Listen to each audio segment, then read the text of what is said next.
चलिए स्टार्ट करते हैं। लास्ट क्लास में हमने सॉल्यूशन का खत्म किया था, रिवीजन।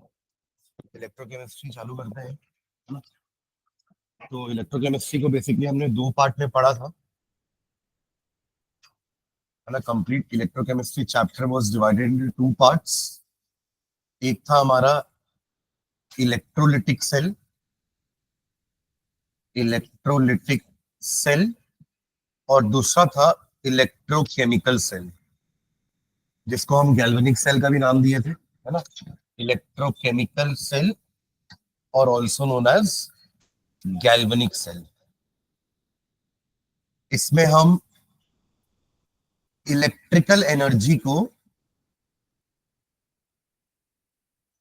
केमिकल एनर्जी में कन्वर्ट कर रहे थे, है ना। इलेक्ट्रिकल टू केमिकल, और यहां उल्टा, यहां पर chemical energy to electrical energy, chemical energy to electrical energy. ठीक है। तो यहां पे हम ये पढ़ते थे कि जो जो रिएक्शन, है ना, जो रिडॉक्स रिएक्शन, रिडॉक्स होता ही है ना, जो रिडॉक्स रिएक्शन स्पॉन्टेनियस नहीं है, यानी कि दे आर नॉन स्पॉन्टेनियस, उनमें हम इलेक्ट्रिसिटी दे करके उनमें रिएक्शन करवाते थे। यानी कि उनके इलेक्ट्रोलाइट, हम इलेक्ट्रोलाइट लेंगे, मतलब यहाँ भी प्रॉपर एक सेल होगा जिसमें एक एनोड कैथोड होगा, आपका एक इलेक्ट्रोलाइट भी होगा, और वो इलेक्ट्रोलाइट का जो सॉल्ट होगा, लेट्स अगर NaCl है तो Na पॉजिटिव और Cl नेगेटिव आयंस होंगे, कैटायन एनायन। कैटायन जाएगा किसके पास? कैथोड के पास, क्योंकि कैथोड एक नेगेटिवली चार्ज्ड इलेक्ट्रोड होगा और एनोड एक पॉजिटिवली चार्ज इलेक्ट्रोड होगा। जो भी कैटायन होगा वो कैथोड के पास जाएगा और कैथोड में जाके क्या करेगा? रेड्यूस होकर के वो क्या हो जाएगा? न्यूट्रल बन जाएगा, वहां पे डिस्चार्ज हो जाएगा। एक्चुअली अपन डिस्चार्ज वर्ड यूज कर रहे थे ना, जाकर के वो डिस्चार्ज होने वाला। अभी वो चार्ज है, Na पॉजिटिव के पास चार्ज है ना +1, Cl के पास एक चार्ज है -1, वो जाकर अपना चार्ज खोने वाला है, यानी कि डिस्चार्ज होने वाला है। तो डिस्चार्ज होने के लिए Na+ को क्या चाहिए? एक इलेक्ट्रॉन, एक इलेक्ट्रॉन गेन करेगा, यानी कि रिडक्शन, और इसको एक इलेक्ट्रॉन लूज करना है, यानी कि ऑक्सीडेशन। तो ये जा करके एनोड के पास जाएगा और ये क्या होगा? ऑक्सीडाइज हो जाएगा, ताकि ये भी न्यूट्रल बन जाए। अपन ने ऐसा कुछ लिखा था ना, AOCR, कहने का मतलब एनोड में हमेशा ऑक्सीडेशन होगा और कैथोड में हमेशा रिडक्शन। ऐसे करके हमें रेस्पेक्टिव इलेक्ट्रोड्स में क्या मिलने वाले हैं? कोई ना कोई एलिमेंट या गैस मिलेगी। जैसे यहाँ पे हमको सोडियम और क्लोरीन गैस मिल रहा है, राइट। ठीक है,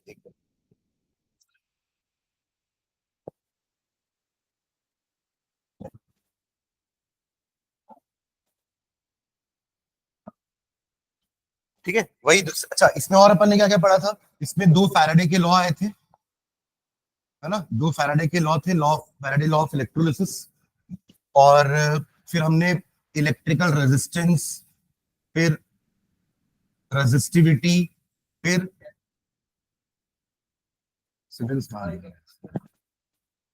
ठीक है। अब ये तो रेजिस्टेंस रेजिस्टिविटी थी, ऐसी हमारी क्या थी?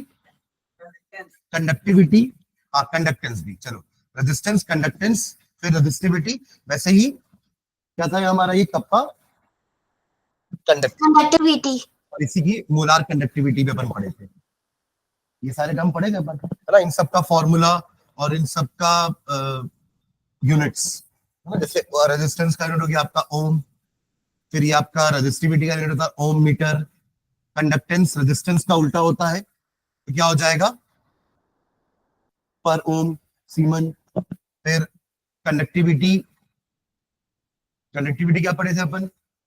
It is the reciprocal of conductance. जैसे रेजिस्टेंस का अपोजिट कंडक्टेंस था, है ना, वैसे ही, सॉरी, रेजिस्टेंस अपन ने स्पेसिफिक रेजिस्टेंस निकाला था, वैसे कंडक्टेंस अपन स्पेसिफिक कंडक्टेंस या कंडक्टिविटी निकाल सकते। ठीक है, तो ये सारी चीजें अपन ने देखी थी। इसका क्या फॉर्मूला था आपका? सीमन पर मीटर, सीमन पर मीटर या पर ओम पर मीटर। और यहाँ मोलारिटी भी आ गया, तो सीमन, हाँ, सेंटीमीटर स्क्वायर पर मोल, क्योंकि अपन वॉल्यूम सेंटीमीटर क्यूब मिला, तो सेंटीमीटर स्क्वायर पर मोल या मीटर स्क्वायर पर मोल। ठीक है, और यहीं पे अपन ने एक लॉ भी पढ़ा था, दैट वाज कॉलरॉस लॉ, और उसके कुछ एप्लीकेशन। ठीक है, इतना अपना ये वाला चैप्टर पार्ट में था। और यहाँ पे हम क्या पढ़ रहे थे कि एक इलेक्ट्रोकेमिकल सेल कैसे वर्क कर रहा है, उसका पूरा वर्किंग था, वही सॉल्ट ब्रिज वगैरह वर्किंग, उसका सॉल्ट ब्रिज का फंक्शन क्या होता है। और फिर हमने देखा था कि यहाँ पर अपन करंट प्रोड्यूस कर रहे हैं, राइट। जो ऑलरेडी यहाँ पे क्या था, जो रिडॉक्स रिएक्शन नॉन स्पॉन्टेनियस थे उन पे अपन इलेक्ट्रिसिटी पास करा के रिएक्शन करवा रहे थे, यहाँ उल्टा हो रहा है। यहाँ ये ऑलरेडी स्पॉन्टेनियस है, उनसे अपन इलेक्ट्रिसिटी प्रोड्यूस कर रहे हैं, जनरेट कर रहे हैं, राइट। तो एक वोल्टेज प्रोड्यूस होगा, उसको अपन ने क्या नाम दिया था, इलेक्ट्रोड पोटेंशियल। इलेक्ट्रोड पोटेंशियल है ना, denoted by E. Standard electrode potential denoted by E not at standard temperature and pressure, जो अपन कैलकुलेट करेंगे यूजिंग हाइड्रोजन। अपन सब इलेक्ट्रोड का इलेक्ट्रोड पोटेंशियल निकालते थे, हाइड्रोजन अपन SHE बोले थे उसको, स्टैंडर्ड हाइड्रोजन इलेक्ट्रोड, जिसके पोटेंशियल को हम क्या मानते हैं, 0 वोल्ट। और उसके बेसिस में या उसको रेफरेंस मान के हम जितने भी इलेक्ट्रोड्स को उससे कनेक्ट करेंगे, हमको सब इलेक्ट्रोड का इलेक्ट्रोड पोटेंशियल मिलता जाएगा। एक्चुअली एक सेल बन रहा है जहां पर हमारा लेफ्ट साइड में क्या होता है, एनोड, और राइट साइड में है cathode. They are externally joined by, हाँ, सॉल्ट ब्रिज, या इंटरनली बोलना चाहिए, सॉल्ट ब्रिज तो इंटरनल जॉइंट है ना। बाहर अपन ने दोनों को वायर से जॉइन किया है, एक कंडक्टर से। ठीक है, अपन ने क्या एग्जांपल पढ़ा था, एक उसका पढ़ा था अपन ने, डेनियल सेल का एग्जांपल, जिसमें अपन क्या लेते थे, जिंक सल्फेट सॉल्यूशन लेते थे और एक जिंक इलेक्ट्रोड लेते थे, और यहाँ पे copper electrode and copper sulphate solution. ये हमारा होता था एनोड, ये था हमारा कैथोड। और ई जो अपन यहाँ पे एक गैल्वेनोमीटर लगा के मेजरमेंट करेंगे या वोल्टमीटर लगा के मेजरमेंट करेंगे, तो वहां से अपन को जो मिलने वाला है वो तो पोटेंशियल डिफरेंस मिलेगा, दोनों इलेक्ट्रोड के बीच का पोटेंशियल डिफरेंस। उसी को अपन ने नाम दिया था ईएमएफ, है ना, या ई नॉट या ईएमएफ, स्टैंडर्ड ईएमएफ या ईएमएफ, ई नॉट या फिर ई सेल या ई नॉट सेल, ऐसा लिखे थे ना अपन। ई नॉट सेल स्टैंडर्ड हो जाएगा, और नॉन स्टैंडर्ड के लिए क्या था, ई सेल, जो अपन नर्स्ट इक्वेशन से कैलकुलेट किए थे, याद आ रहा है। क्योंकि स्टैंडर्ड कंडीशन मतलब ये था कि इलेक्ट्रोलाइट की कंसंट्रेशन 1 मोल होना चाहिए। इलेक्ट्रोलाइट की कंसंट्रेशन क्या होना चाहिए, 1 मोल। पर हर बार हम 1 मोल से तो काम नहीं करेंगे, कभी भी एक चेंज होगा, इससे ज्यादा है इससे कम है, तो अपन उस कंडीशन क्या बोलते हैं, नॉन स्टैंडर्ड कंडीशन, और उसके लिए नर्स्ट इक्वेशन यूज करते हैं। तो अपन यहाँ पे एक नर्स्ट इक्वेशन वाले पार्ट पढ़ा, ठीक है, ओके। और इसकी वैल्यू कैसे निकालते थे अपन, E cell E not cell कैसे निकालते थे, E naught cathode minus E naught anode, ये उसका फॉर्मूला था। इलेक्ट्रोकेमिकल सीरीज पढ़े थे अपन यहाँ पे, इलेक्ट्रोकेमिकल सीरीज, जो कि कैसी सीरीज थी, which is arrange in the order of increasing reduction potential. Negative से पॉजिटिव तक वो वैल्यूज थी, और सब क्या लिखी थी, सारे इलेक्ट्रोड्स की रिडक्शन पोटेंशियल लिखी हुई थी। तो ऊपर वाले नेगेटिव है, जैसे जैसे अपन नीचे आएंगे तो 0 आएगा हाइड्रोजन, और फिर पॉजिटिव वैल्यू स्टार्ट हो जाएगी। ये हमारी क्या थी, एक सीरीज जिसका नाम अपन ने दिया था इलेक्ट्रोकेमिकल सीरीज। और उस सीरीज से अपन बहुत सारी चीजें कर रहे थे। एक तो अपन ये ई नॉट सेल निकालना सीख रहे थे, फिर अपन ये भी समझ रहे थे कौन एनोड होगा कौन कैथोड होगा, जिसका रिडक्शन पोटेंशियल ज्यादा होगा, है ना, उसका रिडक्शन होगा, यानी कि वो कैथोड बनेगा, और जिसका रिडक्शन पोटेंशियल कम होता है वो एनोड बनेगा। तो ऐसे अपन आइडेंटिफाई करते थे कि एनोड क्या है, कैथोड क्या है, और उसी से अपन निकालेंगे कि हमारा पर्टिकुलर रिएक्शन स्पॉन्टेनियस है या नहीं। ये आप उसी से डिसाइड करोगे ना कि एनोड कौन है, कैथोड कौन है। और माइनस करने पर जो ई नॉट सेल की वैल्यू हमेशा पॉजिटिव होनी चाहिए, ई नॉट सेल की वैल्यू क्या होनी चाहिए, हमेशा पॉजिटिव। दैट शोज कि आपका जो रिएक्शन है वो स्पॉन्टेनियस है। कहने का मतलब हम कभी ऐसा रिएक्शन लिख दे, zinc plus Cu2 positive gives you Zn2 positive plus Cu, और इसका उल्टा रिएक्शन क्या होता है, Cu plus Zn2 positive gives you, ये नो रिएक्शन होगा, कारण ये नॉन स्पॉन्टेनियस है। यहाँ पे क्या हो रहा है, आपने जिंक को एनोड माना है और कॉपर को कैथोड, तो अकॉर्डिंगली जब आप पोटेंशियल निकालोगे टेबल से देख करके वैल्यू, तो वो पॉजिटिव आएगी। और यहाँ पे आप उल्टा कर रहे हो, यहाँ पे आपने कॉपर को कैथोड कॉपर को एनोड माना है और जिंक को कैथोड, यहाँ आप वैल्यू निकालोगे तो ई नॉट की वैल्यू क्या आएगी, नेगेटिव। इसलिए अपन बोलते हैं कि ये रिएक्शन नॉन स्पॉन्टेनियस है। For a spontaneous reaction the E not value should be positive, ठीक है। और लास्ट पार्ट हमने कुछ कमर्शियल सेल्स देखे थे, जिसमें अपन ने बात की थी एक ड्राई सेल की, फिर सेकेंड हमने पढ़ा था लेड एसिड बैटरी, और एक था फ्यूल सेल। ये 3 इंपॉर्टेंट है, ठीक है। चलो कुछ क्वेश्चंस है उसको देखते हैं और डीप में जाते हैं एक टॉपिक में, ठीक है, जो जो क्वेश्चन आता रहेगा। जैसे फैराडे लॉ, ये किसका क्वेश्चन है आपका? फैराडे लॉ का। हालांकि फैराडे लॉ के बिना भी अपन इसको प्रूव कर सकते हैं, पर 1 फैराडे का मतलब क्या होता है? 1 फैराडे क्या था? What was 1 Faraday? कैसे निकाले थे? What was it? डेफिनेशन। अब तो वैल्यू बता रहे हो कि 1 Faraday is equals to 96,500 coulomb, पर ये कहां से आया था? 1 मोल इलेक्ट्रॉन का चार्ज, 1 मोल इलेक्ट्रॉन का चार्ज। 1 मोल इलेक्ट्रॉन कितने होते हैं? 6.022 इंटू 10 टू द पावर 23, इतना होता है 1 मोल। और 1 इलेक्ट्रॉन का चार्ज होता है 1.6 into 10 to the power minus 19। इसको मल्टीप्लाई करोगे you will get this. Approximately यही अपन करते हैं ना उसको, वरना आता है 96485 कुछ आता है, अपन ने वो 485 को क्या कर दिया, राउंड ऑफ करके 500 कर दिया फॉर कैलकुलेशन पर्पस, ठीक है। तो ये होता है 1 फैराडे, ठीक है। फर्स्ट लॉ क्या बोलता है फैराडे का? याद करिए, what was the first law of Faraday? अभी अपन बात कर रहे थे ना इलेक्ट्रोलिसिस की, कि आप करंट दोगे तो वो जा करके चिपकने वाले हैं, डिस्चार्ज होने वाले हैं। जो भी आपका कैटायन आयन निकलने वाला है, इलेक्ट्रोलाइट्स में कैटायन आयन होंगे, वो जाकर के क्या होने वाले हैं? डिपॉजिट होने वाले हैं एनोड में और कैथोड में। जितने देर तक ये काम चलेगा, मतलब इलेक्ट्रिसिटी दोगे, तब तक रिएक्शन होगा। जहां आपने इलेक्ट्रिसिटी बंद करी, रिएक्शन रुक जाएगा। मतलब now no more ions will get deposited on the electrodes. Electrode में तो चिपकते जा रहे हैं ना, तो जितना आपने करंट दिया उतना ही अमाउंट में या उतने ही प्रोपोर्शनल में सब्सटेंस डिपॉजिट हो गई। यही हमारा फर्स्ट लॉ था। मैंने ऐसा कुछ लिखा था, द अमाउंट ऑफ सब्सटेंस, है ना, या the amount of chemical reaction is directly proportional to the amount of current supplied, ठीक है। क्या था उसका रिलेशनशिप? क्या लिखे थे अपन? W directly proportional to Q। Q है वही चार्ज, ठीक है। और ये प्रोपोर्शनैलिटी साइन आने के अपन ने क्या किया था? एक कौन सा मल्टीप्लाई किए थे? Z की जगह अपन ने रख दिया था I इंटू T। तो ये हमारा एक रिलेशनशिप था, ठीक है। ये हमारा फर्स्ट लॉ था। और सेकेंड लॉ क्या था? सेकेंड लॉ, अगर सीरीज में 2 या 3 सेल लगे हुए हैं, सीरीज में लगे तो करंट तीनों में सेम जाएगा, दोनों में सेम जाएगा। तो इसका मतलब ये नहीं कि तीनों, दोनों में या तीनों में same amount of substance deposit होंगे। वो सब किस पर डिपेंड करेगा? देखो, सिल्वर 1 इलेक्ट्रॉन लेके Ag बन जाता है, पर वही कॉपर को 2 इलेक्ट्रॉन लगते हैं Cu बनने में, उनके मासेस भी अलग अलग है। जिंक को भी 2 इलेक्ट्रॉन लगते हैं Cu बनने में, बट उसका मास अलग है। मतलब आप सोचिए कि एक एक मोल तीनों डिपॉजिट हो रहे हैं, तो क्या मास सेम होगा क्या? तीनों का मोलर मास अलग अलग होता है ना भाई। कॉपर का 63 64 कुछ है, जिंक का 58 59 कुछ है, उधर आपका सिल्वर का 108 है। तीनों डिपॉजिट एक एक मोल हुए, पर क्या मासेस तीनों का सेम है क्या? तो उस वो डिपेंड करता है उनके इक्विवेलेंट मास पे।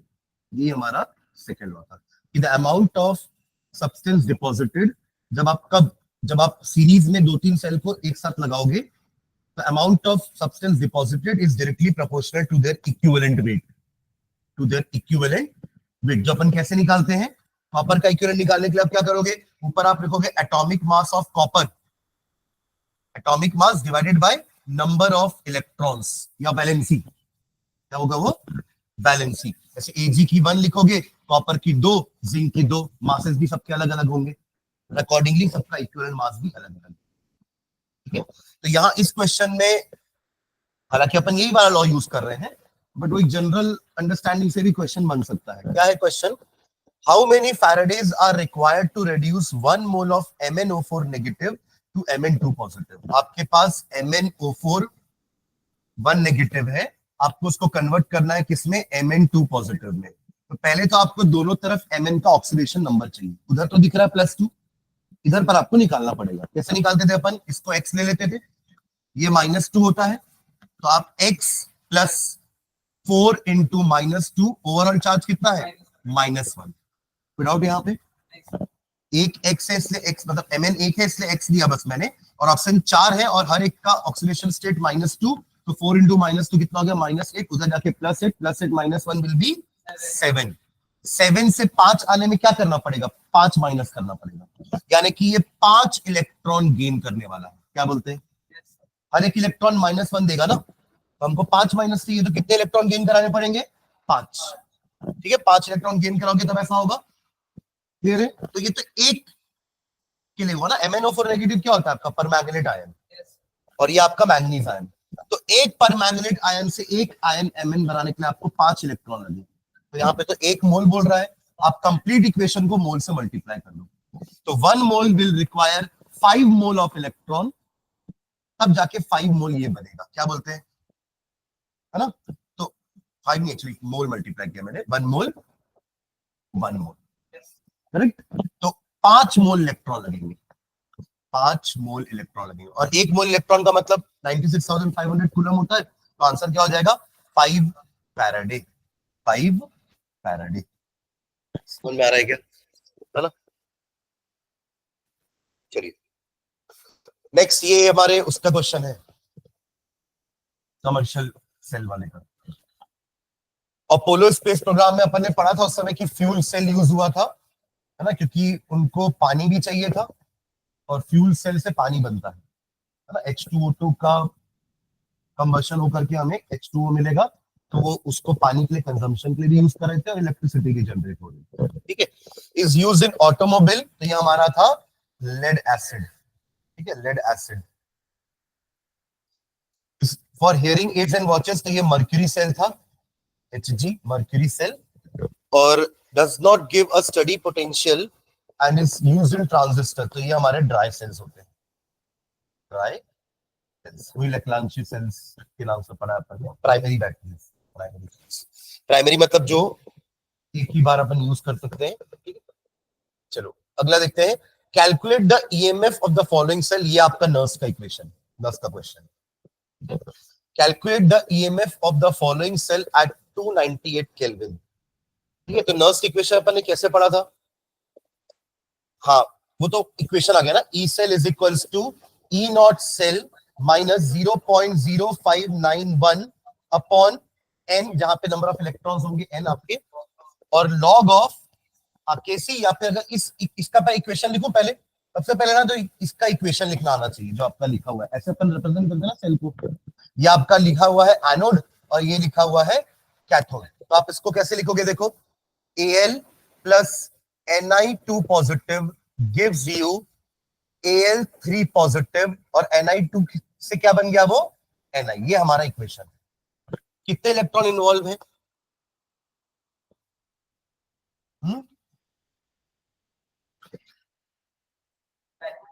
हाँ, इक्वेशन बैलेंस करना पड़ेगा, क्योंकि एल्यूमिनियम 3 लूज कर रहा है, बट ये 3 नहीं है, तो आपका 2 या 4 या 6 गेन करेगा अगर अपन उसके टेबल में चले। तो एक्चुअली अपन को क्या लेना पड़ेगा? 3, तब ये पूरा, और यहाँ पे इसको लेना पड़ेगा 2। ये 2 इंटू 3 6 लूज करेगा, और ये 3 इंटू 2 6 गेन करेगा। Total 6 electrons are involve. ठीक है, तो एन की वैल्यू 6 आ जाएगी। देखो, आपने अभी यहां से तो बस इतना समझ में आ रहा है कि Al3 पॉजिटिव में कन्वर्ट होता है, और Ni2 पॉजिटिव Ni बनता है। उसके साथ अपन ने इक्वेशन लिख दिया कि Al3 पॉजिटिव में कन्वर्ट होता है, और Ni2 पॉजिटिव Ni में कन्वर्ट होता है। ठीक है, अब हर एक एल्यूमिनियम 3 इलेक्ट्रॉन लूज कर रहा है, मतलब ऐसे समझो कि Al gives out 3 electrons, correct. दूसरी तरफ निकल क्या कर रहा है? 2 इलेक्ट्रॉन ही गेन कर रहा है। तो ये तो इक्वेशन बैलेंस नहीं हुआ ना, तो आपने क्या किया? इस पूरे इक्वेशन को 2 से मल्टीप्लाई कर दिया, और इस पूरे इक्वेशन को 3 से मल्टीप्लाई कर दिया।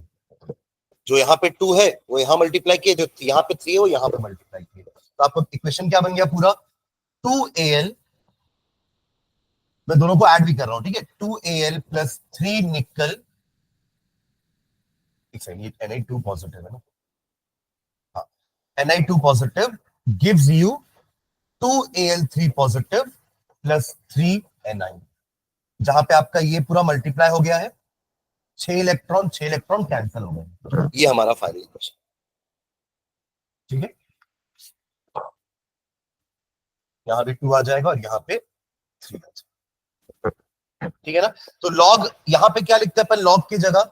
जो यहाँ पे हमारा कंसंट्रेशन रहता है ना आयंस का, ये तो हमारे सॉलिड्स है, तो Al3 पॉजिटिव का कंसंट्रेशन का square divided by Ni2 positive के कंसंट्रेशन का क्यूब। जो उसी को तो केसी बोलते हैं। केसी अपन क्या पढ़ते थे कि प्रोडक्ट में जो आयंस है वो ऊपर रहेंगे न्यूमरेटर में, और रिएक्टेंट में जो आयंस है वो कहां रहेंगे, डिनोमिनेटर।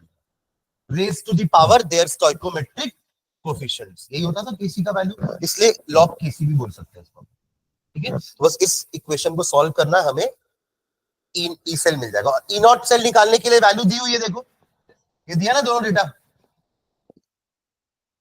ये दोनों डेटा से ई नॉट सेल निकल जाएगा। तो पहले मुझे ई नॉट सेल बताइए जल्दी से, ई नॉट सेल कितने का कॉपी, ई नॉट सेल का वैल्यू बताइए मुझे जल्दी से। 1.41।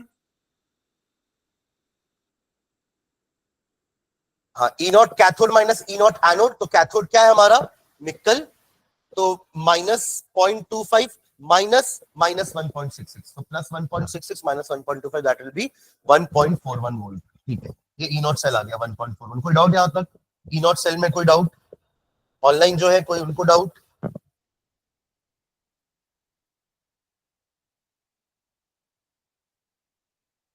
ठीक है, ई नॉट सेल निकल गया, अब पुट कर दीजिए वैल्यू। सबका कंसंट्रेशन आपको दिया है, एल का Al3 पॉजिटिव का कंसंट्रेशन है 0.001 m और Na2 पॉजिटिव का कंसंट्रेशन है 0.1 m। पुट करिए वैल्यू, बस फिर लॉक करना रहेगा लास्ट में। अगर सब तो 1 1 दिया हुआ है तो आपको यहाँ पे कोई टेबल की जरूरत भी नहीं पड़ने वाली है ना, वो 10 के पावर्स नहीं आएगा जो नंबर आएगा फाइनल।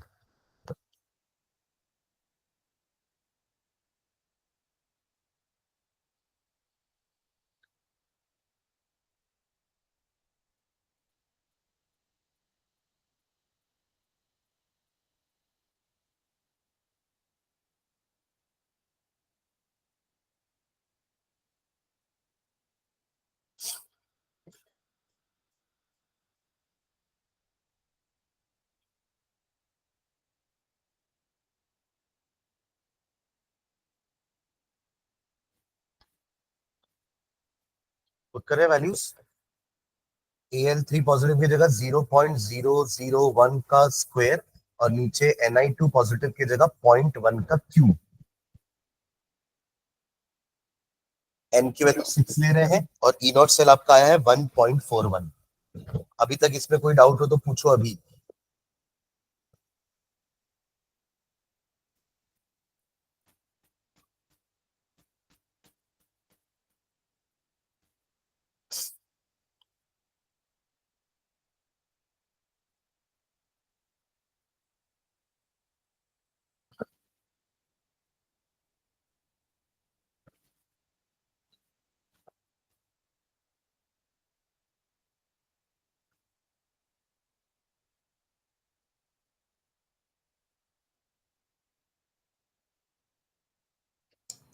One 1.38 sir.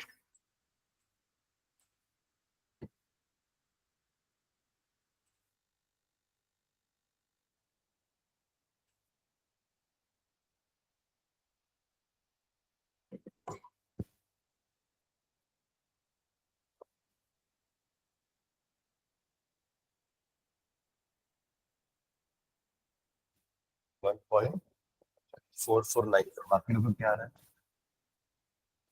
1.41 यहां आ गया, -0.0591 upon 6 into log of Al3 positive की वैल्यू है 10⁻³ का स्क्वायर 10⁻⁻6 और Ni की वैल्यू है 0.1 यानी कि 10⁻⁻1, उसका क्यूब हो जाएगा तो 10⁻³ ऊपर जाके +3, क्या बोलते हैं, ओके, -3 +6 -3 हो जाएगा, ये जंप करके सामने आएगा तो +3 कर देगा, लॉग 10 1 होता है।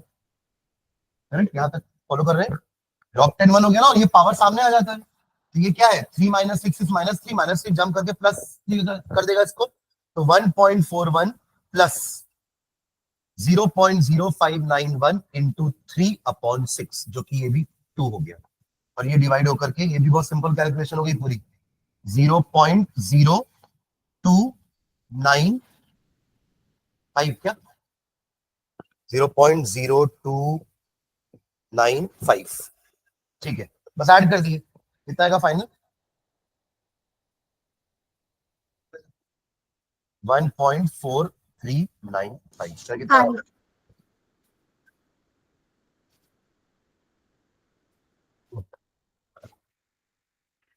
यहां से यहां कि यहां से यहां, यहां से आना, तो देख log 10 to the power minus 3 हो गया ये, और माइनस 3 जम करके सामने आया, log 10 1 हो गया, और माइनस माइनस प्लस हो गया। ठीक है, विदाउट नहीं, ठीक है, तो ये हमारा आंसर हो गया ई से। मतलब थोड़ा सा बड़ा है ना वैल्यू, देखो पहले 1.41 था स्टैंडर्ड कंडीशन में, बट यहाँ पे कंडीशन स्टैंडर्ड नहीं है, concentration are not 1m, concentration कम है, तो वैल्यू थोड़ी सी बढ़ गई। चलिए इसी का अगला क्वेश्चन पढ़िए। देखो ये दोनों मिला के 5 नंबर का क्वेश्चन आया है, ठीक है, और इसी का एक और वाला पार्ट है जो मैंने यहाँ लिखा है, ये शायद इसका और वाला पार्ट है, हाँ ये भी 5 नंबर का, तो वो दोनों या ये दोनों मिला के 5 नंबर, ठीक है। तो ये वाला पार्ट भी हमने पढ़ा है, देखो with the help of a graph explain why it is not possible to determine, ये क्या था, limiting molar conductivity. Molar conductivity तो सिर्फ लैम्डा एम होता है ना, आप लैम्डा एम को बोलते हो molar conductivity, which is nothing but conductivity upon concentration, conductivity upon concentration, but ये लिमिटिंग मोलार कंडक्टिविटी यानी कि मैक्सिमम वैल्यू, मैक्सिमम वैल्यू, और वो कब निकलती है, जब आप डाइल्यूट करना चालू करते हो। याद है वो ग्राफ, एक ग्राफ हमने पढ़ा था ना, बड़े अच्छा था, एक था ऐसा ग्राफ जो कि बना था किसके किसके बीच में, del M versus under root के सी के साथ, del M versus under root C का ग्राफ था ये, जहां पे हम वीक और स्ट्रॉन्ग, इससे क्वेश्चन बनता है ना, या तो ग्राफिकल क्वेश्चन बनेगा या तो कोलब्रुक लॉ का क्वेश्चन आ जाएगा। तो यहाँ पे अपन दोनों की स्टडी किए थे, वीक और स्ट्रॉन्ग की, कि स्ट्रॉन्ग इलेक्ट्रोलाइट का जो मोलार कंडक्टिविटी की वैल्यू है वो बढ़ेगी, आप डाइल्यूट करोगे तो मोलार कंडक्टिविटी क्या हो जाएगी, बढ़ेगी, बट उतना शार्प इंक्रीज नहीं था इसके लिए, और strong electrolyte KCL for example, KCL या एनएसीएल ये सब स्ट्रॉन्ग इलेक्ट्रोलाइट होते हैं। वही वीक इलेक्ट्रोलाइट का मोलार कंडक्टिविटी स्ट्रॉन्ग इलेक्ट्रोलाइट से कम होता है, बट जब आप कंसंट्रेशन कम करोगे, डाइल्यूशन बढ़ाना यानी कंसंट्रेशन कम करना, दोनों अपोजिट चीज है ना, अब पानी डाल रहे हो तो उससे पानी और मीठा थोड़ी ना होगा, पानी कम मीठा होते जाएगा, यानी कि कंसंट्रेशन कम होती जाएगी। तो जीरो कंसंट्रेशन बोलो या इनफाइनाइट डाइल्यूशन बोलो, दोनों का मतलब एक ही होता है, पानी बहुत ज्यादा डाल दोगे तो इनफाइनाइट डाइल्यूशन, जिससे कंसंट्रेशन जीरो लगने लगेगा, ठीक है। तो अपन जब यहाँ पे वीक इलेक्ट्रोलाइट की बात कर रहे थे तो ये कैसा आ रहा था, एक कर्व, और बहुत ज्यादा इंक्रीमेंट था एक वीक इलेक्ट्रोलाइट का in comparison to a strong electrolyte, और क्योंकि एक कर्व था इसलिए अपन इसको एक्स्ट्रापोलेट करके इसकी मैक्सिमम वैल्यू नहीं निकाल पा रहे थे। मैक्सिमम वैल्यू मतलब जब कंसंट्रेशन जीरो हो जाएगा, तो प्रैक्टिकली तो कंसंट्रेशन जीरो नहीं कर सकते ना, मैंने आपको ऐसा भी समझाया था कि आपने एक ड्रम पानी लिया, उसमें अगर 1 चम्मच शक्कर डाले हो तो भले कंसंट्रेशन ना के बराबर है, पानी मीठा नहीं लगेगा, पर ऐसा तो नहीं बोल सकते ना कि कंसंट्रेशन है ही नहीं। प्रैक्टिकली तो आपने 1 चम्मच शक्कर डाली है ना उसमें, तो जीरो कंसंट्रेशन प्रैक्टिकली हम नहीं कर सकते, जीरो कंसंट्रेशन कर दिया मतलब कि सॉल्यूट है ही नहीं, तो फिर काय का सॉल्यूशन, वो तो सॉल्वेंट ही हुआ, तो प्रैक्टिकली नहीं कर सकते, बट हम ग्राफिकली उसको कर सकते हैं, यही पावर होता है ग्राफ का। तो ग्राफिकली आप क्या किए, इस लाइन को पीछे लाके मीट करवाए, यहां मीट कराने का मतलब क्या है, आप कंसंट्रेशन जीरो कर रहे हो, जो प्रैक्टिकली नहीं कर पा रहे थे बट पेपर में तो कर पा रहे हैं, हाइपोथेटिकली कर पा रहे हैं, थ्योरेटिकली कर पा रहे हैं अपन, बट इसमें वो चीज नहीं कर पाएंगे क्योंकि ये कर्व बन रहा है। एक स्ट्रेट लाइन को आप पीछे ला सकते हो ना, बट आप कर्व को कैसे पीछे लाके, कहां पे एक लाइन को इंटरसेक्ट करेगा इस वाई एक्सिस को क्या पता। That is why it is not possible to calculate the limiting molar conductivity of a weak electrolyte. Strong electrolyte के आप पीछे एक्स्ट्रापोलेट करो, ये मीट हो गया, ये है इसका del m naught, limiting molar conductivity of a strong electrolyte, but weak का हम ये ग्राफ बनाएंगे और लास्ट में आपको वही शो करना, देखो लिखा भी है इन दोनों के बीच का ग्राफ है, तो why it is not possible, तो अपन वही लिखेंगे कि फॉर अ वीक इलेक्ट्रोलाइट, क्योंकि वीक इलेक्ट्रोलाइट के लिए पूछा है ना, for a weak electrolyte the graph between molar conductivity and under root of concentration is a curve, है ना, which cannot be extrapolated to meet at y axis। तो अपन वो चीज करके भी दिखा देंगे अपने ग्राफ पर, समझ रहे हैं क्या, तो ऐसा अपन 2 नंबर के लिए लिखेंगे इतना, ठीक है। चलिए इसलिए तो अपन कोलब्रुक लॉ पढ़े थे ना, कोलब्रुक लॉ की हेल्प से अपन वीक इलेक्ट्रोलाइट का भी molar conductivity eight infinite dilution निकालते थे। तो उसके नाम है ना, डेल एम नॉट के 2 नाम है, डेल एम नॉट को आप बोलो लिमिटिंग मोलार कंडक्टिविटी, इसका नाम क्या है? एक लिमिटिंग मोलार कंडक्टिविटी या फिर molar conductivity eight infinite dilution. दोनों का मीनिंग क्या है? सेम। ठीक है, चलिए चलो पहला पढ़ो, ये अपना क्वेश्चन आ गया कोलरॉस लॉ के ऊपर, है ना। पढ़े question. The molar conductivities of NH4 positive and Cl negative are this and this. इनकी मोलार कंडक्टिविटी दी हुई, ठीक है, वही लैम्डा एम। दोनों लैम्डा थे ना, ये लैम्डा एम ही तो है, इसको लैम्डा ही बोलते हैं ना, ये भी लैम्डा है, और वो कैपिटल स्मॉल वाला लैम्डा अपन बात किए थे उस समय, है ना। ओके, तो दोनों की मोलार कंडक्टिविटी दी है। द कंडक्टिविटी ऑफ 0.1 m, ये कप्पा दिया हुआ है। क्या दिया हुआ है? ये कप्पा। 0.1 m NH4Cl इज इतना। Calculate its molar conductivity and degree of dissociation. Molar conductivity तो आप निकाल लोगे, ऊपर दोनों का आयन का कंडक्टिविटी दिया है, कोलरॉस लॉ लगाओ, दोनों को ऐड कर दो, फिर कितना मोलार कंडक्टिविटी निकालो पहले वो, फिर अपन डिग्री ऑफ डिसोसिएशन निकाल। डिग्री ऑफ डिसोसिएशन में तो क्या निकाले बोल रहा आपको? अल्फा। और अल्फा क्या था? Lambda M upon lambda M naught. Lambda M upon lambda am not.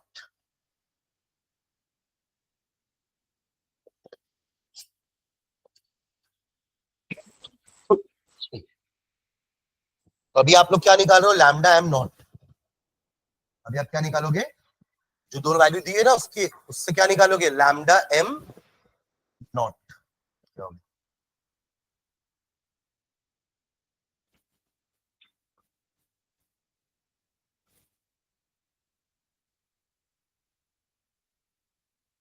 Add करना, ये तो हमारा कोलरॉस लॉ था ना। कोलरॉस लॉ क्या था?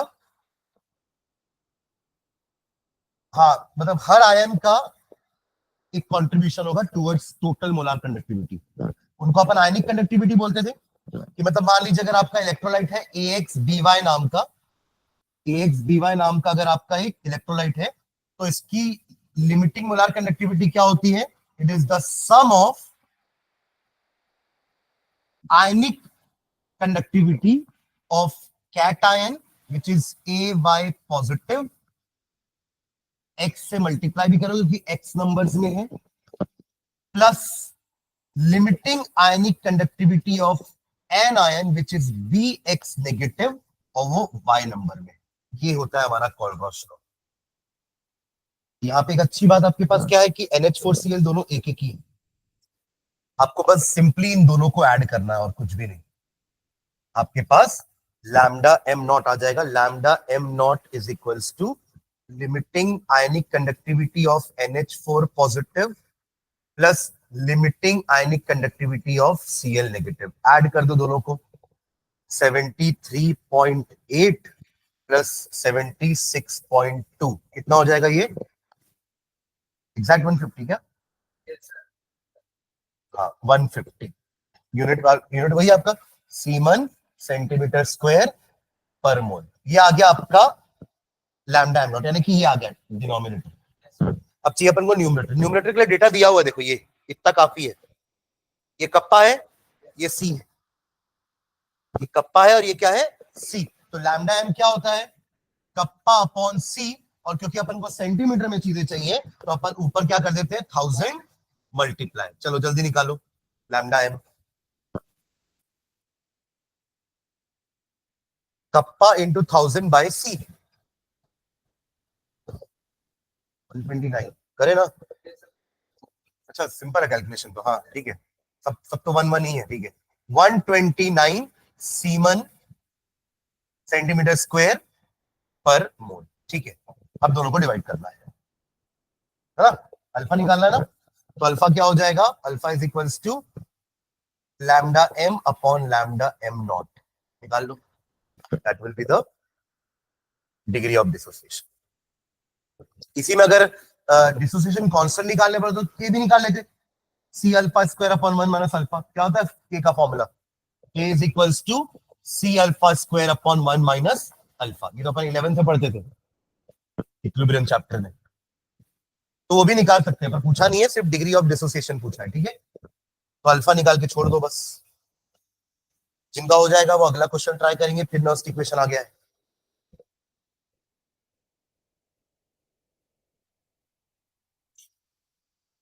ये तो सिंपल है बस, हाफ नर्स इक्वेशन। दिख रहा है, ये सेल थोड़ी ना है, इलेक्ट्रोड है ये।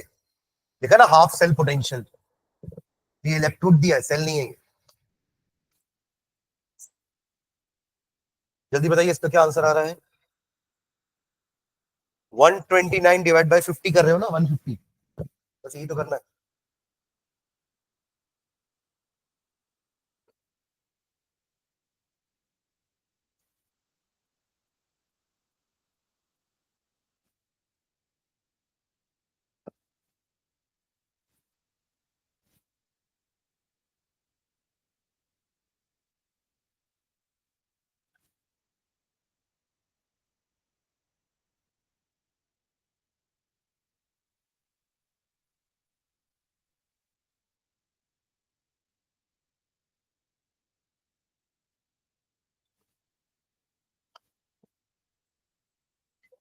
जीरो पॉइंट एट,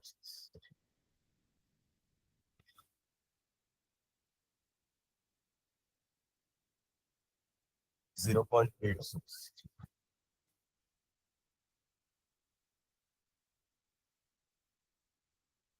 ठीक है, अगला क्वेश्चन बनाइए।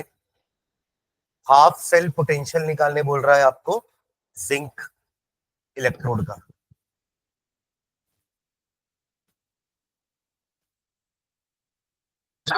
नर्सरी लगने वाला है क्योंकि आपका 0.1 है कंसंट्रेशन, 1 नहीं है। 1 होता तो आंसर यही होता ना।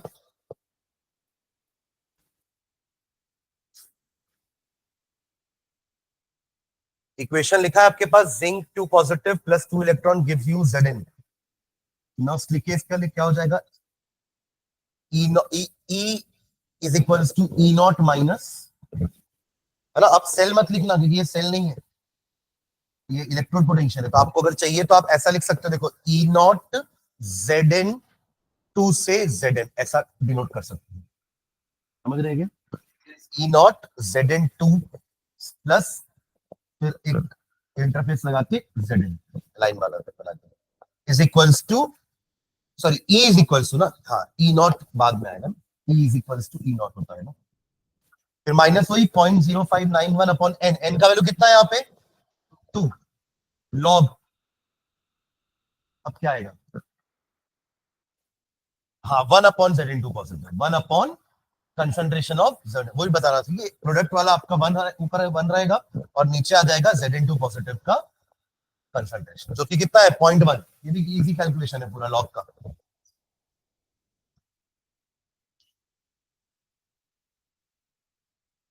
और Zn का ये ई नॉट का वैल्यू आपको दिया हुआ है -0.76।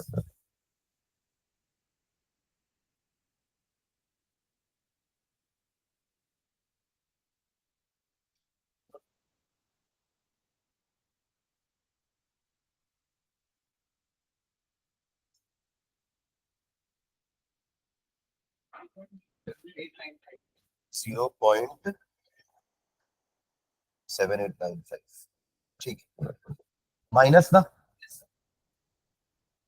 अब इसको मैं सोचा कि माइनस इधर कैसे पॉसिबल है, ये तो इलेक्ट्रोड है ना, सेल का ये में थोड़ी नहीं, हाफ सेल है ये। कोई डाउट इधर तीनों, क्वेश्चन क्या लिखे, ई Zn2 पॉजिटिव से Zn is equals to E naught Zn2 positive से Zn, जो की वैल्यू दी हुई है इसकी, तो -0.0591 upon 2 log of 1 upon Zn2 positive का कंसंट्रेशन। यही आपका नर्स इक्वेशन है।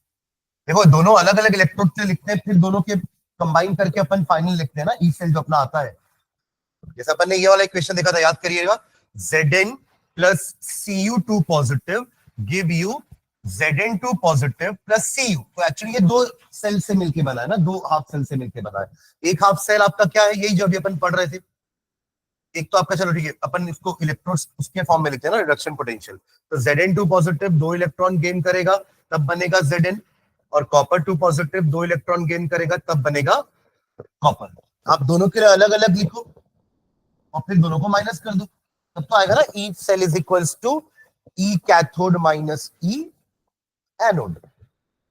तब आता है हमारा वो फाइनल इक्वेशन। तो इसका इक्वेशन क्या बनेगा, E not cell, sorry, E cell is equals to E not cell minus 0.0591 upon 2 log of, इस तरफ रहेगा हमारा Zn2 पॉजिटिव के आयन का कंसंट्रेशन डिवाइडेड बाय इधर होगा Cu2 पॉजिटिव के आयन का कंसंट्रेशन। ये पूरे सेल में लिखा हुआ है, ठीक है। अभी हमने जो करा है वो सिर्फ हाफ सेल का था, इसलिए वहां पे सिर्फ Zn आया।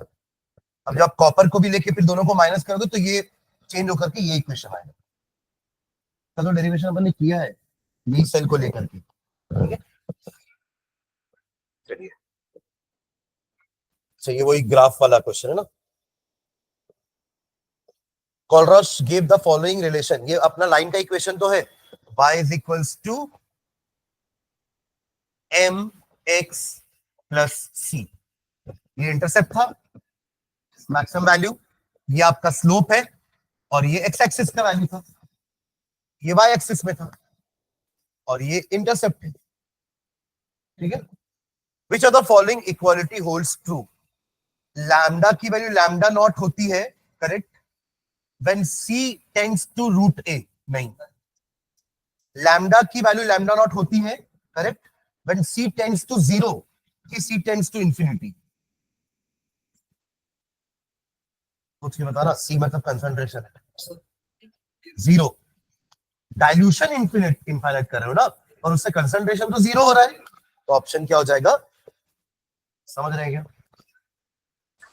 तो इसको टेंड्स टू रीड करते हैं, क्या रीड करते हैं इसको, टेंड्स टू, मैथ्स वाले जानते हैं, लिमिट लगा था, limit x tends to zero, तो यहाँ वही बोल रहे हैं अपन कि सी जीरो की तरफ जा रहा है, सी जीरो की तरफ बढ़ रहा है, उस समय हमारा जो कंडक्टिविटी है वो अपनी मैक्सिमम वैल्यू की तरफ बढ़ रहा है, कंसंट्रेशन मिनिमम वैल्यू की तरफ जा रहा है, और मोलार कंडक्टिविटी अपनी मैक्सिमम वैल्यू की तरफ जा रहा है, ठीक है। चलिए इसको बनाओ, ये भी आपका वही है लॉस्ट, हाँ बनाइए इसको। हाइड्रोजन के साथ लिया इसको ना, एक तरफ जिंक इलेक्ट्रोड है, दूसरी तरफ हाइड्रोजन, हमको पता है हाइड्रोजन कैथ लोगे तो जिंक एनोड होगा और हाइड्रोजन कैथोड, वही हाइड्रोजन को आप कॉपर कैथ लोगे तो हाइड्रोजन एनोड होगा, कॉपर कैथोड होगा, ठीक है। बनाइए इसको, सबकी ई नॉट वैल्यूज आपको दी हुई है, लॉग 10 के लिए तो वन आपको पता है, लिखिए इसके लिए नॉस इक्वेशन, पहले इक्वेशन, पहले इक्वेशन लिखिए,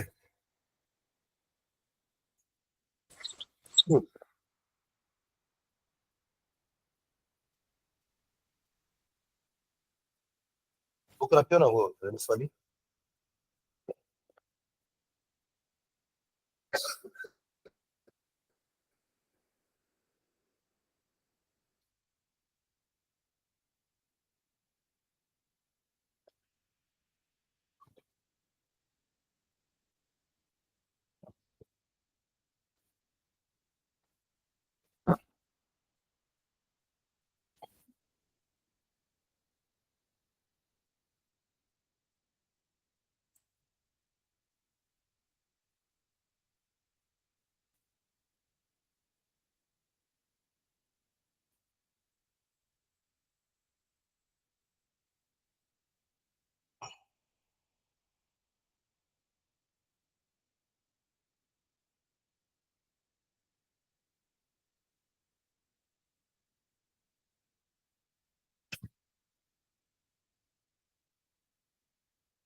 0.671 आ रहा है।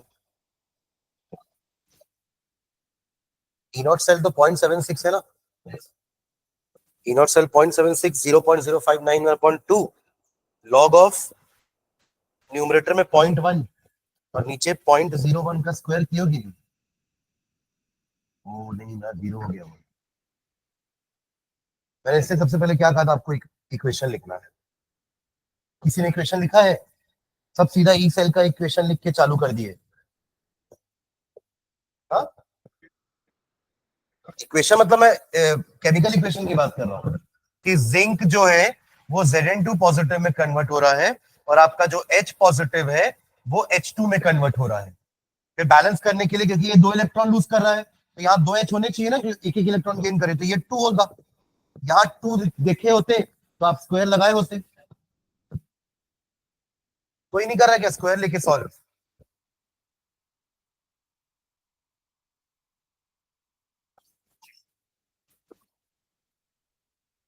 फर्स्ट में पहले आपको इक्वेशन लिखना है भैया ना।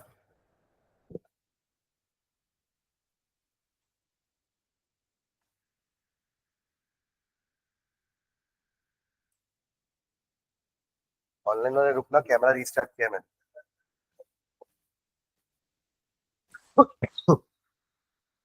इक्वेशन है Zn plus 2H positive gives you Zn2 positive plus H2। तो इसका इक्वेशन बन जाएगा E cell is equals to E naught cell minus 0.0591/2 log of Zn2 positive divided by H positive के कंसंट्रेशन का स्क्वायर। हाँ सही है।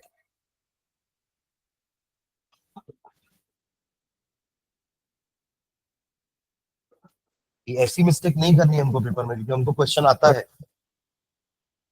ठीक है, जो क्वेश्चन आ रहा है जिसमें अपन पूरे नंबर उठा सकते हैं उसमें अपन गलती कर दी तो फिर तो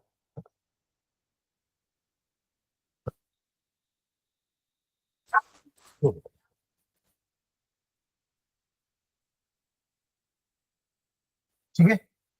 चलो दूसरा, स्टेट कॉलरॉस लॉ हो जाएगा ये। Kohlrausch law of independent migration of ions, कि हर एक आयन का अपना कंट्रीब्यूशन होता है towards the molar conductivity of electrolyte. देखिए इलेक्ट्रोलाइट में 2 आयन होते हैं ना, कैटायन और एनायन, दोनों अपना अपना कंट्रीब्यूशन करते हैं। ठीक है, और आप उसको समझा सकते हो AX BY वाले से, जो मैंने आपको यहाँ पीछे लिख के दिखाया था ना, जहां पर यहाँ पे AX और BY करके एक जनरल इक्वेशन बनाए थे कॉलरॉस लॉ। ये example, let us take the example of an electrolyte AXBY. Its Colruyt law can be written as this. ठीक है, इसी का एक पार्ट और है क्वेश्चन का, वो क्या बोल रहा है? Why does the conductivity of a solution decrease with dilution. देखो कंडक्टिविटी बोला है, मोलार कंडक्टिविटी नहीं बोला है। मोलार कंडक्टिविटी तो बढ़ती है, पेपर ने देखा ना, जो अपने ग्राफ बनाया वो मोलार कंडक्टिविटी वर्सेस कंसंट्रेशन है। तो molar conductivity increases with dilution but conductivity decreases. क्योंकि कंडक्टिविटी क्यों डिक्रीज हो रही है? डाइल्यूशन करे तो वॉल्यूम बढ़ रहा है, आयंस उतने ही है। पानी डाल रहे हो ना आप इलेक्ट्रोलाइट थोड़ा डाल रहे हो कि आप नमक डाले तो नमक के आयन बढ़ेंगे। नमक तो उतना ही था जितना है, बट उसके पर unit volume number of ions कम हो जाएंगे, उससे उसकी कंडक्टिविटी कम हो जाएगी। ठीक है, और मोलार कंडक्टिविटी निकालते वक्त तो हम ये करते हैं ना, कप्पा बाय सी करते हैं। कंसंट्रेशन कम करोगे तो ये बढ़ेगा नहीं, फॉर्मूले से भी दिख रहा है हमको कि कंसंट्रेशन कम करोगे, डाइल्यूशन करोगे तो मोलार कंडक्टिविटी बढ़ेगी। कंडक्टिविटी घटेगी, मोलार कंडक्टिविटी बढ़ेगी। उसमें मोलार कंडक्टिविटी वीक वाले की ज्यादा बढ़ेगी, स्ट्रॉन्ग वाले की कम बढ़ेगी। ग्राफ याद है ना, उसका ग्राफ सिर्फ इतना ही ऊपर हुआ था जबकि वो बहुत ज्यादा राइज हुआ। ठीक है, तो ये 2 क्वेश्चन बनाएंगे। बुक निकालिए, बुक निकालिए, पहला पेपर ही है ये 56, पता है ना बुक 56/1/1 से पेज नंबर 119 में जाइए, क्वेश्चन नंबर 17 और उसी के जस्ट बगल वाले पेज में क्वेश्चन नंबर 22। अभी जैसा आपने जिंक के लिए किया ना पीछे, सुन रहे हैं क्या? सेम क्वेश्चन आयरन का है, क्वेश्चन नंबर 17। समझ रहे हो क्या? ये क्वेश्चन अभी आपने किया ना जिंक अकेले के लिए, देखो ये वाला, ये वाला नहीं, इसके पहले वाला, दिस वन। सेम क्वेश्चन है ये, बस जिंक का था, ये आयरन का। Calculate the potential of iron electrode in which concentration of iron ion is 0.01 m। यहाँ पे 0.1 m था जिंक आयन का कंसंट्रेशन, यहाँ पे आयन का कंसंट्रेशन 0.01 m है। निकाले जल्दी से, तुरंत 2 मिनट में हो जाना चाहिए। और फिर जिनका हो जाएगा वो सेक्शन सी का पहला क्वेश्चन बनाएंगे।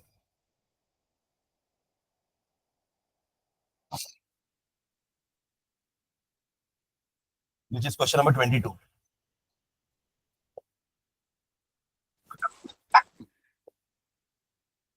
और बुक लेकर आओ भाई, ऐसा ना बिना बिना बुक के मत आओ, कुछ समझ में नहीं आएगा क्या हो रहा है। बुक बजाने के लिए थोड़ी दिए घर में।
बाकी सब प्लीज देख लो, आंसर नहीं है इसका।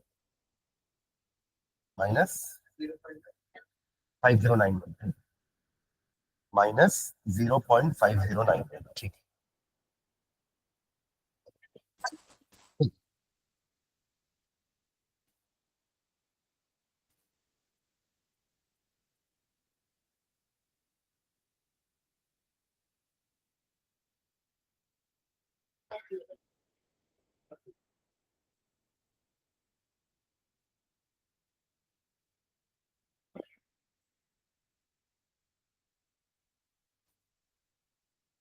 चलो 22 ट्राई करो एक बार।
ये आयरन वाला तो नहीं है ना कुछ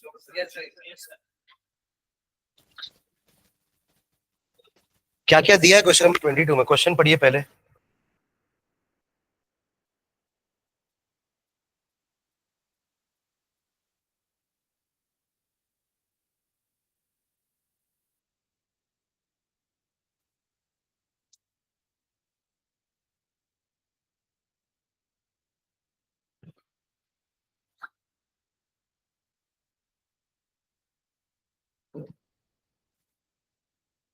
रेजिस्टेंस दिया है R आपको 100 ओम, when the same cell was filled with 0.02 m AgNO3 the resistance was 90 ohm. Calculate the conductivity and molar conductivity of AgNO3. Conductivity आपको KCl की दी हुई है, तो कंडक्टिविटी और रेजिस्टेंस से G निकाले हो क्या पहले? क्योंकि G तो कांस्टेंट रहेगा ना, G निकाले। What is G? G आपका क्या था? सेल कांस्टेंट ना, G स्टार लिखते थे ना, सेल कांस्टेंट। क्या होता है इसका फॉर्मूला? हाँ मतलब वो तो ठीक है, एल बाई ए पर दिया है क्या क्वेश्चन में, फिर किसी और से निकालोगे ना।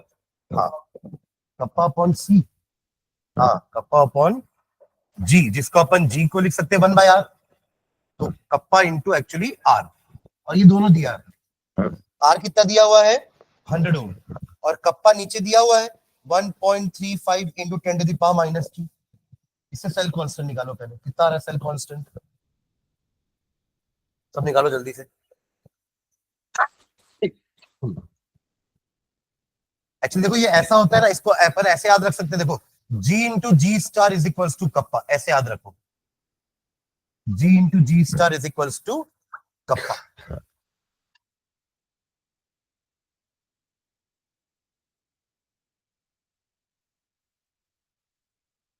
कितना आया वो?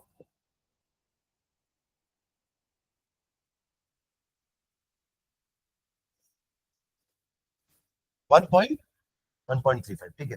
अब सेल कांस्टेंट आ गया है, और आपको इसका क्या दिया हुआ है? रेजिस्टेंस दिया है ना, तो अब इसकी कंडक्टिविटी निकाल लो, सेम फॉर्मूला वापस, यही G इंटू जी स्टार करके इज इक्वल्स टू कप्पा करके हमने जी स्टार निकाला, क्योंकि केसीएल का दोनों दिया था, सुन रहे क्या? केसीएल का हमें क्वेश्चन में कप्पा भी दिया था और जी अपन निकाल लिए 1/r करके, और दूसरा AgNO3 का क्वेश्चन में आपको कप्पा निकालने बोला है, पर जी तो पता है ना 1/r, तो आपने पहले इन दोनों की हेल्प से जी स्टार निकाला, और फिर वही जी स्टार, क्योंकि सेम सेल यूज कर रहे हैं, जी स्टार को यूज करके अब अपन यहां पर कप्पा निकाल लेंगे, है ना। तो ये कनेक्टिविटी निकल गई, और मोलार कनेक्टिविटी के लिए कंसंट्रेशन से डिवाइड कर देना, इंटू 1000 कर देना, 15 इंटू यानी कि 0.015। हाँ सही,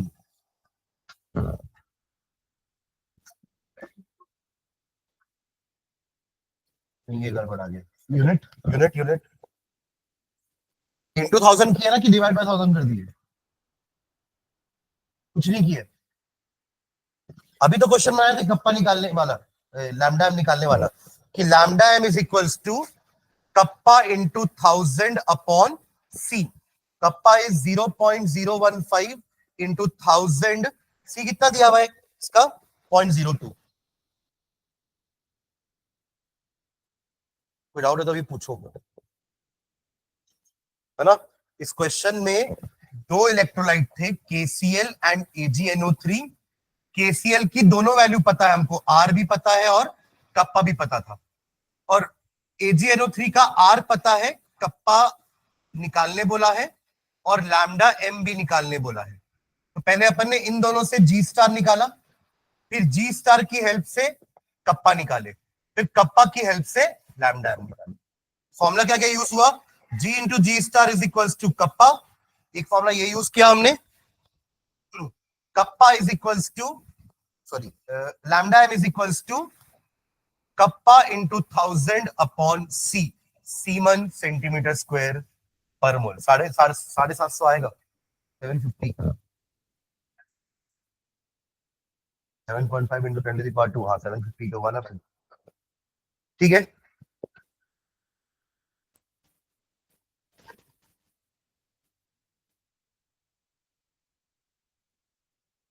ठीक है,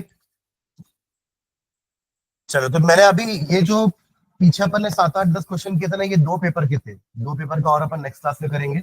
मीनवाइल आप ये चारों पेपर का करो, इसमें भी 2 क्वेश्चन, एक क्वेश्चन और है पीछे सेक्शन डी या ई में, है ना, फ्लूइड सेल वाला क्वेश्चन है, तो वो एक आप लोग करना, और उसके बाद के बाकी 3 पेपर आप लोग ट्राई करो उसके, और अपन अगली क्लास में बाकी 2 पेपर देखेंगे 23। ठीक है, नेक्स्ट संडे को रहेगा ना दोनों चैप्टर का, इलेक्ट्रो प्लस सॉल्यूशन, 1 घंटे।